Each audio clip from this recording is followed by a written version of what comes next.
Masih bersama saya Maido Pelfrina di Indonesia Update, Saudara. 40 orang dilarikan ke rumah sakit di Pati usai demo tuntut Bupati mundur berakhir ricuh.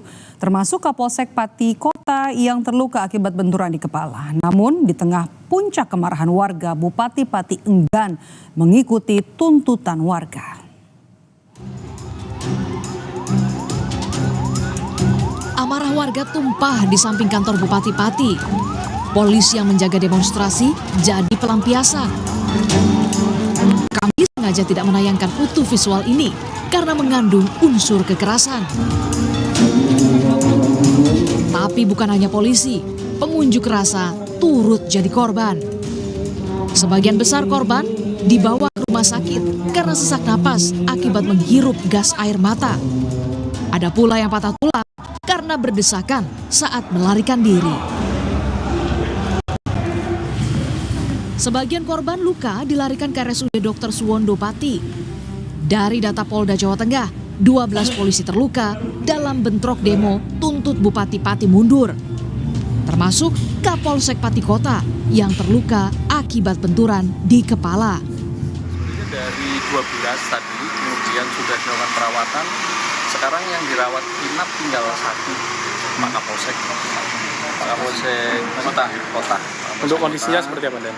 Kondisinya masih pusing karena kena benturan di kepala. Total ada 40 orang dibawa ke RSUD Dr. Suwondo. Mayoritas korban bisa pulang usai mendapatkan penanganan karena sesak akibat gas air mata. Sementara sisanya harus dirawat inap. Sesak nafas ya, karena terkena gas air mata. Terus ada sebagian yang dirawat, rata-rata emang ada yang patah ya, yang patah kena lemparan, ada yang kena pukulan itu ya. Terus ada juga yang luka robek itu. Kondisinya seperti itu. Untuk yang lain insyaallah ya total berarti kan 6 yang pulang, 34 total yang pulang ada 34, yang dirawat ada 6 orang. Di tengah kencangnya desakan mundur, Bupati Pati bergeming. Ia mengaku tak bisa lengser begitu saja karena terpilih secara demokratis. Sudewo Chandra didukung 8 partai politik di Pilkada 2024. Kan sudah disampaikan tadi, kalau saya kan dipilih oleh rakyat secara konstitusional dan secara demokratis, jadi tidak bisa saya harus berhenti dengan tuntutan. Bentuk dengan tuntutan seperti itu. Gelombang tuntutan mundur Bupati Pati menggema usai kebijakan Sudewo yang kontroversial.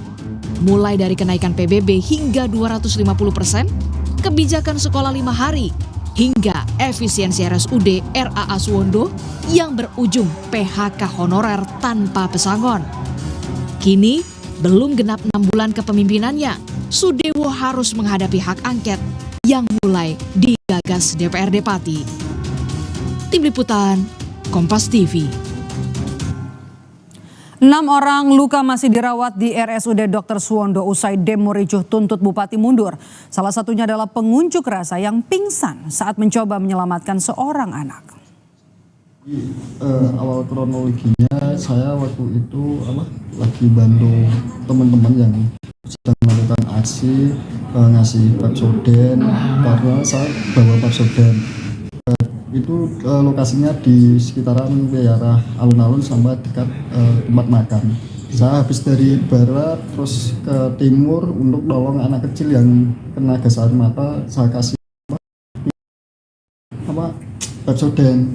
Tapi pas mau ada lagi, saya melihat dari itu mau ada tembakan gas air mata lagi ke arah tulisan Simpang alun-alun itu. Terus habis itu dari situ warga dari utara lari ke ngumpul-kumpul kayak gitu. Bahkan pas mau ada tembakan ini saya teriak sama warga, awas minggir apa anak itu gas air mata ngalah. Nah, pikir saya kan warga biar itu dulu lah lancar. Terus gak taunya tembakan itu datang dari sana silih berganti berdatangan terus. Bahkan sempat ini detik-detik video akhir rekam sempat terinjak juga ya? Iya, itu sama juga sempat terinjak massa atau gimana? Nah itu nggak tahu, soalnya tembakan kedua di dekat saya itu langsung asap membumbung tinggi, terus saya dikelilingi asap, basicnya nggak tahu. Cuma kerasa pipi itu kebentur. Yang penting prinsip saya kan warga selamat dulu lah. Berarti sempat pingsan ya sampean? Ya. Gubernur Jawa Tengah Ahmad Lutfi menyebut telah menurunkan situasi di Pati. Lutfi juga meminta masyarakat dan seluruh kalangan menghormati proses hak angket yang kini tengah berjalan di DPRD Pati, serta meminta seluruh kepala daerah di Jawa Tengah teliti dan cermat dalam menetapkan kebijakan pajak sehingga tidak membebani masyarakat. Sudah berlaku adalah hak angket yang dilakukan oleh DPRD yang lagi berproses, itu juga kan harus sesuai dengan ketentuan hukum yang tunggu aja pelaksanaannya. Tapi prinsip kita dari provinsi melakukan pantauan koordinasi agar pelaksanaannya nanti Jawa Tengah lebih kondusif. Okay? Dengan kasus di Pati maka kita lakukan himbauan khususnya apabila terkait dengan pajak, fungsikan fungsi koordinasi dan kolaborasi dengan provinsi. Kita sudah perintahkan dari Biro Hukum kita bahwa perda itu harus diajukan dan kita lakukan asistensi. Asistensinya apa? Satu, dia tidak boleh membebani masyarakat. Kemudian yang kedua, dia harus berdaya guna sesuai kemampuan. Dan yang tiga, tidak boleh melanggar hukum. Dan yang paling akhir, sosialisasi harus bisa diterima oleh masyarakat. Merespons pemakzulan Bupati Pati, Menteri Dalam Negeri Tito Karnavian meminta masyarakat untuk menjaga kondusivitas mengikuti proses hak angket yang sedang berjalan di DPRD Pati. Tito juga mengimbau kebijakan terkait pajak yang diambil setiap kepala daerah jangan sampai memberatkan masyarakat dan harus disertai dengan sosialisasi. Bupatinya sudah menyampaikan permohonan maaf, sudah mencabut ya. Nah, kemudian kok ada tuntutan yang lain untuk pemakzulan. Pemakzulan ada mekanismenya diantaranya adalah melalui mekanisme DPR. Saya dengar DPR sudah membuat pansus. Ya udah kita ikutin aja itu, tapi jaga situasi kondusif.